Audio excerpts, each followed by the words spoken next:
Hey guys, today I'm going to show you how to convert landscape video into a portrait in Adobe Premiere. Change landscape to portrait in Premiere Pro. Once you have your landscape video on the timeline, you can right-click on the sequence file on the project panel. You can see that it is a sequence when it has this icon right here. Right-click on it, and we can click on Auto Reframe Sequence. This window will pop up, and we can change the target aspect ratio to vertical 9:16. You can also have other ratios right here if you are in need of those video sizes. For vertical, you can select 9:16, and once you have done that, click on Create right here. And Premiere Pro will actually automatically reframe the video depending on where the subject is.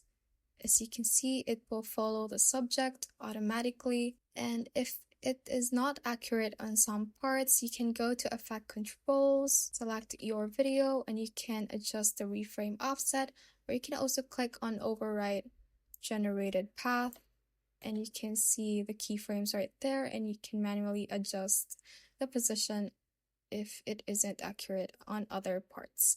So far, it is accurate on mine, so you can try this feature.